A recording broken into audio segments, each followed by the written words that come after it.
Buenos días, buenas tardes o noches en función de la hora en la que nos estén viendo. El día de hoy nos encontramos con el doctor Eduardo Luciano Tadeo Hernández para realizar una entrevista en el marco del proyecto PAPIME, elaboración de materiales didácticos sobre temas contemporáneos de Asia-Pacífico, así como el proyecto PAPIT, las relaciones económicas transpacíficas y México en el marco de los efectos de la pandemia COVID-19 2020-2022, a cargo del doctor Uscanga y la doctora Valdivia. Esta entrevista versará sobre el poder suave en Corea del Sur, tocando en ciertos matices también la pandemia por COVID-19. La dinámica constará en realizar una serie de preguntas para ser contestadas por nuestro ponente. Dicho esto, me permito introducir al doctor Luciano Tadeo Hernández, quien es doctor en comunicación y profesor de Relaciones Internacionales en la Universidad Iberoamericana de la Ciudad de México. Él estudió Relaciones Internacionales en la Universidad Popular Autónoma del Estado de Puebla. Posteriormente se especializó en estudios coreanos en el Colegio de México. En 2019 fue investigador visitante en Queen's University en Canadá. Es cofundador del Círculo Mexicano de Estudios Coreanos, miembro del Grupo de Estudios sobre Eurasia, integrante de la Iniciativa de Diplomacia Cultural de América del Norte y colaborador en el think tank Globalítica. Ha escrito artículos de autoría propia como La diplomacia pública desde la mediáspora, así como en coautoría, como Mexican Foreign Policy and Diplomacy from the Facing Tradition to Incomplete Modernity, en coautoría con César Villanueva en el 2019. Ha trabajado como asesor político en el Congreso Mexicano y en el proyecto de cooperación académica entre México y Alemania. Sus líneas de investigación son la diplomacia pública y cultural de las diásporas y los actores no estatales, asuntos de género y ciberespacio, comunicación y relaciones internacionales, con un enfoque sobre México y las Coreas. Dicho esto, bienvenido, profesor, nos da mucho gusto que esté aquí con nosotros. Muchas gracias, al contrario, Elvira, un placer estar con ustedes el día de hoy. Y bueno, como lo mencionamos, el tema de hoy va a ser sobre Corea del Sur y el poder suave, y creo que la primera pregunta a elaborar es ¿qué debemos entender por poder suave y si este es un concepto aplicable para los países asiáticos? Bien, pues el concepto de poder suave hay que analizarlo desde su origen, que es un origen estadounidense. Particularmente es el académico Joseph Nye Jr. quien desarrolla este concepto de manera mucho más clara en un libro que publica en el 2004, que justamente habla sobre los mecanismos para tener éxito en la política internacional y ubica este tipo de poder como un elemento primordial justamente para lograr ese éxito por parte de los países. Hay que decir, sin embargo, que este académico está pensando particularmente en el caso estadounidense y tiene una preocupación en mente que es el declive del poder de los Estados Unidos en el mundo, sobre todo el poder duro. Y es por eso que dice, bueno, hay otro poder que es justamente este que genera atracción hacia el exterior, que logra que la audiencia internacional se acerque a un determinado estado y a partir de ahí, pues ese estado que logra ocasionar esa atracción, pues puede tomar para su favor ese efecto en la política internacional. Particularmente, Joseph Nye está hablando de tres elementos que configuran el poder suave. Por un lado, él menciona la política exterior como un elemento que puede causar esta atracción por parte de la sociedad internacional. También menciona los valores políticos, particularmente los democráticos, y finalmente menciona el elemento de la cultura. Estos tres son, desde la perspectiva de Nye, los elementos en los que puede trabajar un país para generar una buena imagen internacional. Ha tenido el concepto una gran repercusión en la disciplina de las relaciones internacionales, pero no solo eso, también en la práctica de la política internacional. Hoy escuchamos discursos de diplomáticos prácticamente en cualquier parte del mundo que asumen el concepto casi que como propio. Y la pregunta entonces es ¿qué tanto en realidad este concepto que fue generado para los Estados Unidos es aplicable o es aceptado por los países asiáticos? Y aquí tenemos una respuesta que podría ser un poco generalista en un primer momento, y con ello quiero decir, los países asiáticos sí que están escuchando este concepto, sí que lo están debatiendo tanto en el gobierno como en la academia, pero lo están traduciendo de manera distinta, depende del caso del que hablemos, ¿no? Solo para poner un contraste, si pensáramos en el caso de China, que es un proceso que ha estudiado una colega muy querida que se llama Priscila Magaña, aquí en México, veremos que China ha traducido el concepto de poder suave para hablar más de una preocupación de armonía interna y externa, ¿no? Que es un elemento que no necesariamente está en la propuesta de NAE, pero que sí está en el interés chino. Por su parte, en el caso de Corea del Sur, vemos que también por la propia historia del desarrollo del Estado surcoreano hay una cercanía con los Estados Unidos. Entonces, en Corea del Sur sí se ha adoptado el concepto de poder suave a la estadounidense, ¿no? Y de esa forma se ha aterrizado también en su estructura diplomática y también en su lenguaje en política exterior. Eso podría ser un primer inicio para reflexionar sobre el concepto, Luis. Muchas gracias. Y ligado precisamente a esta primera pregunta, entonces, ¿de qué manera comprenderíamos nosotros el poder suave en Corea del Sur? Muy bien. En el caso de Corea del Sur, es claro que sobre todo hacia finales del siglo XX incrementó su preocupación por la internacionalización, no solamente de las empresas, ¿no? Sino también por la presencia en general coreana en el mundo, la imagen de Corea. Ya para el siglo XXI empezó a sistematizarse esta preocupación de gestionar la imagen internacional de una manera mucho más estratégica, y es por eso que el gobierno surcoreano pues planteó que para este país el poder suave era una forma de ganar mentes y corazones en el mundo, ¿no? Para decirlo quizá desde esta manera romántica como a veces lo plantean. Como he mencionado antes, pues justamente la perspectiva estadounidense ha influido en la visión surcoreana, pero también los surcoreanos de alguna manera han traducido esto a sus propios intereses y a su propia percepción del tipo de Estado que son. Finalmente, Corea del Sur sí se asume como una potencia media, y desde esa lógica de potencia media es que también ejercita esta noción de poder suave. Y yo creo que un elemento para entender cómo Corea del Sur trata de generar ese poder suave en el exterior sería reconociendo que atiende al discurso tradición-modernidad, que está presente en muchas de sus estrategias de comunicación internacional. Además, diría que la diplomacia en particular es un elemento fundamental para la ejecución de la política exterior coreana y para generar este poder suave en específico.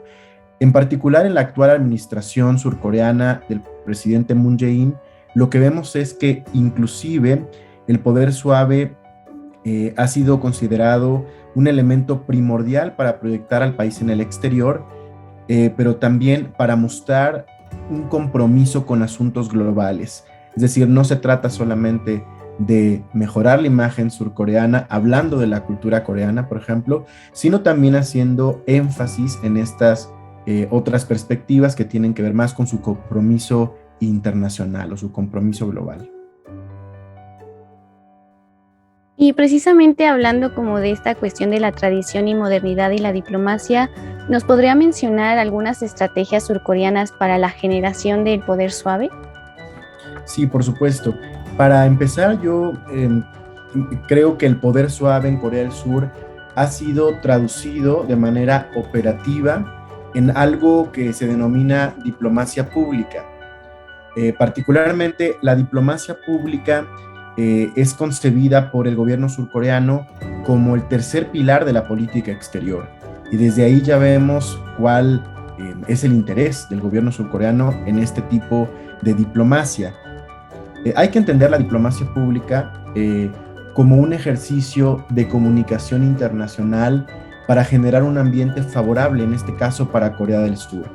La diferencia quizá con otros tipos de diplomacia es que la diplomacia pública piensa por un lado en la audiencia internacional, sobre todo como la receptora de este tipo de ejercicios diplomáticos, pero también busca integrar no solamente agentes del gobierno surcoreano, sino otros actores de Corea del Sur que justamente también puedan apoyar para proyectar la imagen surcoreana en el exterior. Eh, Hay que decir, finalmente hay un discurso detrás de esta intención diplomática de Corea del Sur, que es promover la riqueza cultural, el éxito económico y también el éxito de su desarrollo democrático, que no en pocas ocasiones mencionan en el exterior, por supuesto mucho menos que el económico, pero aún así lo mencionan. Ahora, algunas estrategias específicas que encontramos por parte del gobierno surcoreano, en primer lugar yo mencionaría el Hallyu o la ola coreana, que hace un elemento de gran interés a nivel internacional, en donde Corea del Sur pues promueve su lengua, cuestiones culturales, ¿no? Como su lengua, el K-pop, los K-dramas, la comida surcoreana, etcétera. Eh, Esto tiene un gran impulso por parte del gobierno, tiene financiamiento, es apoyada, por ejemplo, por embajadas o centros culturales, la ola coreana, alrededor del mundo, y me parece que se ha convertido en una de las primeras cartas de presentación de Corea del Sur en el exterior.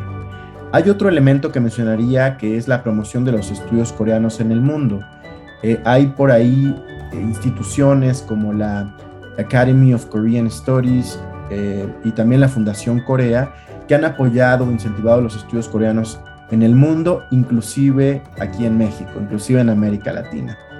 Hay también proyectos de apoyo para el desarrollo en el sur global que son impulsados por agencias como COICA, ¿no? Que es la Agencia de Cooperación Coreana.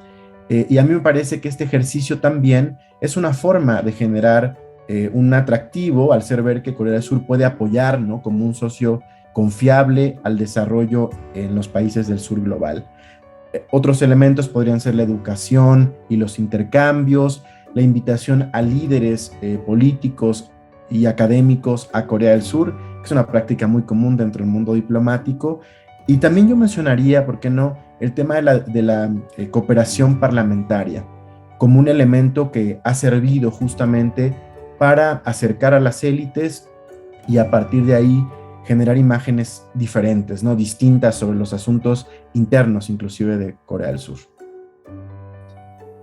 Y, por ejemplo, cuando usted menciona lo del aspecto de la audiencia internacional y cómo Corea recibe y le importa al ser esta la receptora de este tipo de ejercicios, ya yendo a la cuarta pregunta, México, ¿cómo es relevante para Corea del Sur en estos términos de su construcción en el poder suave? Esa es una pregunta importantísima para esta conversación. En general, México es muy importante para Corea del Sur en América Latina. Y esa importancia pasa por el lado económico, en un primer momento, ¿no? Corea es nuestro sexto socio comercial a escala mundial y México es el primer socio comercial en América Latina para Corea. Eso de entrada ya denota justo que hay ahí una intención económica en el acercamiento. Corea del Sur ha buscado por varios años ya una firma del Tratado de Libre Comercio que no ha logrado concretar, pero bueno, ahí está un primer momento, ¿no?, de esta preocupación. Hay otros elementos que explican el por qué para Corea del Sur es muy importante México, y esto también tiene que ver con su diáspora, la presencia de una diáspora coreana en México, que data de principios del siglo XX aproximadamente, y que es importante, que cada vez es más visible y que, bueno, dentro de sus propias perspectivas también surcoreanas, interesa mucho justamente conectar de alguna manera con esa diáspora.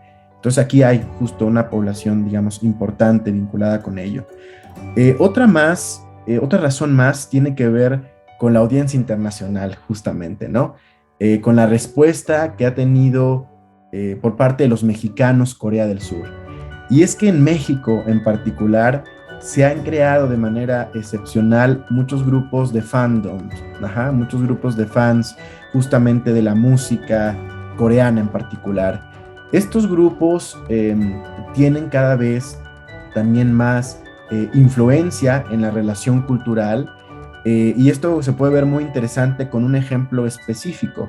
En algún momento en el Museo Nacional de las Culturas, que es un museo del gobierno mexicano, hubo una exposición sobre K-pop, justamente, ¿no? Impulsada por los fans del K-pop en México. Y fue una de las exposiciones más taquilleras del museo, más demandadas, y justamente el éxito fue posible gracias a la presencia y al trabajo el interés de los fans, ¿no? Entonces ahí vemos que estos elementos nos ayudan a entender por qué para Corea del Sur puede ser muy atractivo tener ejercicios de diplomacia pública para generar poder suave en México, porque sí hay en México cada vez más una audiencia internacional que escucha a Corea del Sur y que busca conocer un poco más sobre este país. Retomando la idea que mencionas sobre también la cuestión económica, bueno, con la actual pandemia hemos visto que se ha afectado muchas esferas y pues la económica ha sido una de ellas. Entonces, ¿cómo podríamos decir que ha afectado este contexto actual, lo de la pandemia del COVID-19, al poder suave?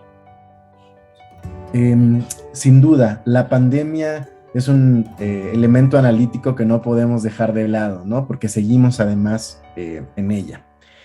Sin duda, el COVID ha afectado diversos rubros de la vida humana, como bien mencionas, y también ha afectado justamente las formas de hacer diplomacia y la manera entonces de buscar la cercanía con la audiencia internacional, dado que el tema de la movilidad o la congregación en el espacio físico, que estaba relacionado con las estrategias tradicionales para crear poder suave, pues fueron de alguna manera suprimidas, ¿no?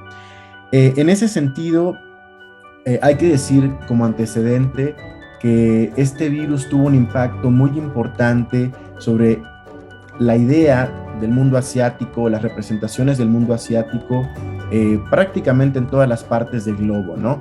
Dado que se asocia el origen del virus con China, con un país asiático, esto ha tenido repercusiones justamente para la imagen de los asiáticos y el trato hacia ellos a nivel internacional. Esto es lo primero que quisiera decir. Han aumentado, por ejemplo, los crímenes de odio en Estados Unidos, la xenofobia, inclusive a través de comentarios que parecen chistes, pero en realidad tienen un profundo desdén por la diferencia, o particularmente por los asiáticos, y ha sucedido esto también en México. Pero bueno, todo esto, esta, digamos, generación de estereotipos sobre los asiáticos ha generado la necesidad para Asia o sea, de presentarse de una manera distinta, ¿no? Y ahí es donde entra justamente esta lógica de poder suave.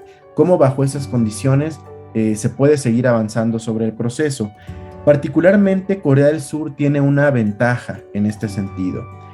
Ha sido uno de los países que mejor ha gestionado la pandemia y esa noticia ha sido contada, comentada a nivel mediático, también por expertos mexicanos inclusive, y justo eso ayuda a la proyección positiva de que Corea del Sur está haciendo bien las cosas como Estado justamente organizado, estructurado y demás. Esa me parece que es una medida que ha apoyado a seguir generando un poder suave en el mundo, a que la gente siga poniendo como referencia a Corea del Sur, inclusive en este contexto de pandemia. Eh, pero bueno, también Corea del Sur ha tratado de hacer otro tipo de actividades para mejorar su imagen. Por ejemplo, cooperación en el ámbito de la salud. A México donó en algún momento, y lo ha hecho con otros países también, instrumentos vinculados, ¿no? con la cuestión de la prevención del COVID, y eso ha sido también publicitado en los medios. No tanto, por ejemplo, en el caso mexicano, como la ayuda que dio China, ¿no? La ayuda que dio China en su momento fue de gran interés mediático, no así, hay que ser sinceros, el caso coreano, surcoreano, pero de cualquier manera estaba ahí, ¿no? Ese ejercicio. Y bueno, ha continuado también Corea del Sur con actividades en espacios digitales, como culturales, quiero decir, como una respuesta o una alternativa para estos momentos pandémicos que atravesamos. Son muy interesantes las respuestas que nos ha dado, perdón. precisamente porque creo que va más allá de lo que conocemos como el poder suave. Y gracias, muchas gracias por su tiempo, doctor, y también a nombre del profesor Uscanga y la profesora Valdivia, que pues están encargados del proyecto Papidi Papime. Agradecemos su colaboración. Fue muy valioso contar con su presencia y sobre todo con el conocimiento que usted tiene en Corea del Sur y también sobre el poder suave que, como ya lo mencioné, pues abarca más allá del Hallyu y hay otros matices y también otros factores que ver. Pues muchas gracias, profesor. Al contrario, muchas gracias a ti, Elvira. Y bueno, también gracias a quienes nos observan y sin más, que tengan un excelente día.